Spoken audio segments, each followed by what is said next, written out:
jusqu'à ce qu'on trouve, enfin moi je donne le truc pour tout le monde parce que je pense que c'est ce que pratique M. Gourdin comme ça, il faut revenir à la vision centrale, c'est-à-dire qu'en fait, ne pas s'embarquer trop dans les nombres parce que c'est secondaire. La première vision centrale, c'est que l'être humain est un soleil et que ce qu'on appelle les archétypes, c'est ses rayons.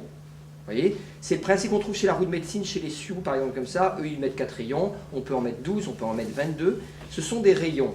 Et il est nécessaire pour alors chaque rayon a une signification différente. Si vous partez vers le nord, il fait plus froid. Si vous allez vers le sud, il fait plus chaud. Donc à partir du moment où vous allez sur un rayon à partir du centre vers la périphérie, vous quittez la totalité, évidemment, mais vous rentrez dans la définition plus fine.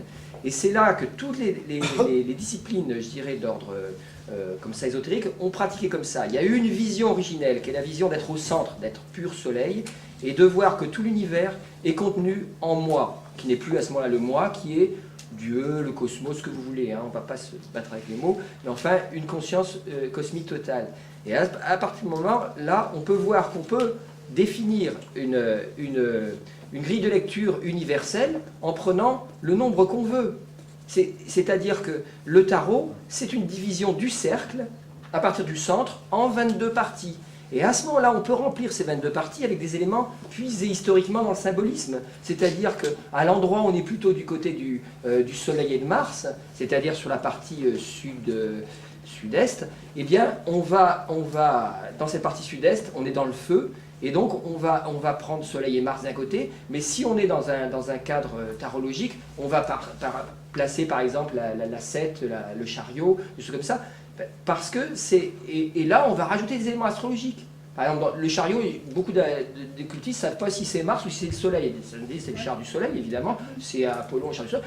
Mais non, pas du tout, c'est un guerrier, donc c'est Mars.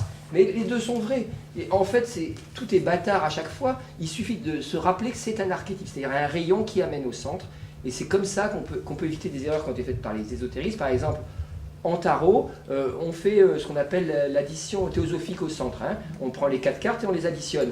Et on réduit en base 10. C'est stupide. Vous êtes en base 22, c'est-à-dire que vous avez 22 rayons. Vous ne pouvez pas réduire en base 10, qui sont la base des 10 doigts de la main, qui a été la base numérique universelle. Et donc, quand vous faites l'addition théosophique, vous faites, mettons l'empereur, plus le fou, plus 4, plus 11, plus... Vous faites l'addition, vous tombez sur 23. Ça ne fait pas 2 plus 3 égale 5. Ça fait 22 plus 1. C'est-à-dire c'est le battleur qu'il faut mettre au centre.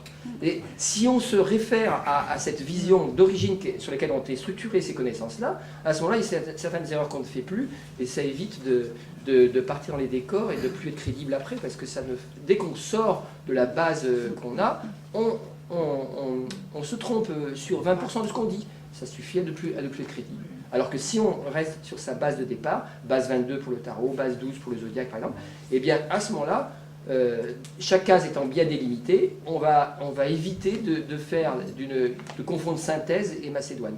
Oui.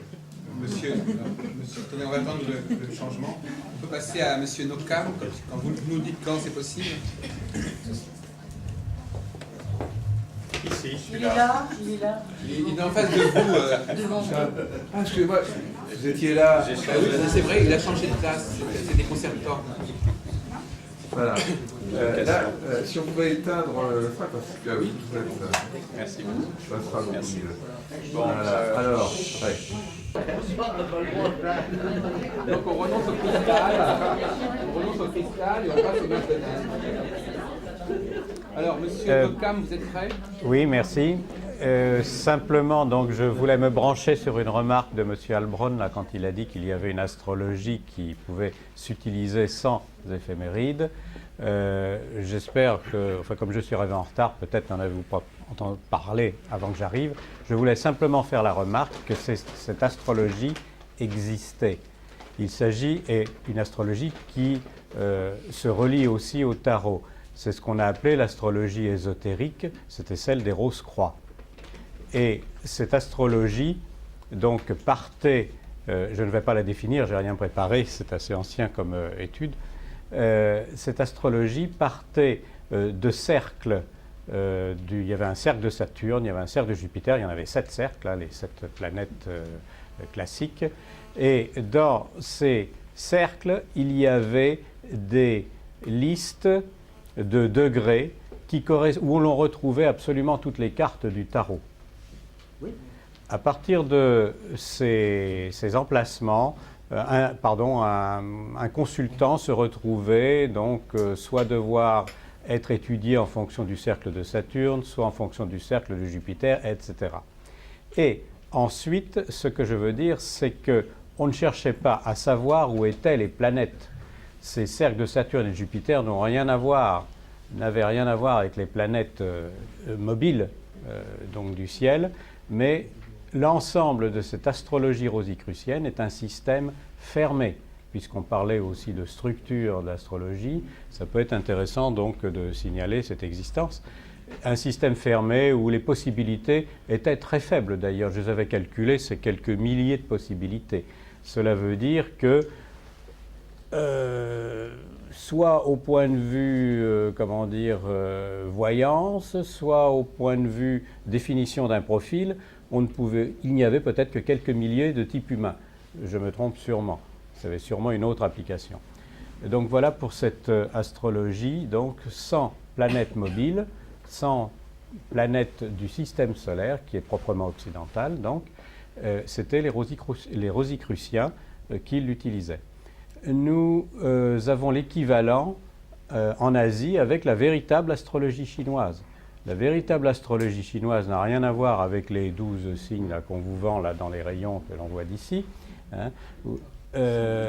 C'est une astrologie systémique aussi, donc qui correspond, je crois me souvenir qu'il y a 108 planètes, entre guillemets. Voilà. Première, deuxième, troisième catégorie. Voilà.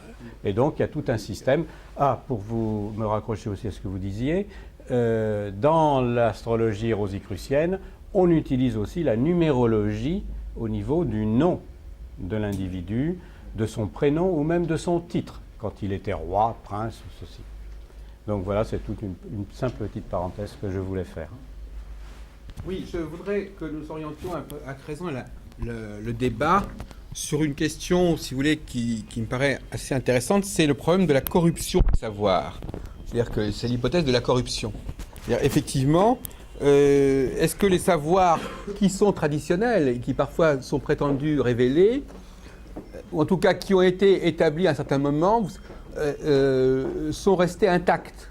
Vous vous souvenez, hier, lors de la commission sur Nostradamus, que M. Lenoble a proposé une relecture d'un quatrain où on parlait des 2 révoltes de Saturne ou du falcifère, et il disait que dans d'autres textes, c'était visiblement 10 et non pas 2 qu'il fallait lire, voyez-vous. Parce qu'en fin de compte, ce sont les 10 révolutions de Saturne qui quand on revient aux sources de... C'est pour ça qu'il est quand même important, enfin la question que je vous pose, c'est est-ce que c'est important de s'assurer que, notamment, ces savoirs ont gardé leur cohérence, ou qu'au contraire, ils ont dérapé ou ils ont dérivé. Est-ce que c'est important ou est-ce que c'est pas important? Dans la conversation, on a l'impression que ce point a été négligé. À la limite, peut-être que ça n'a pas d'importance.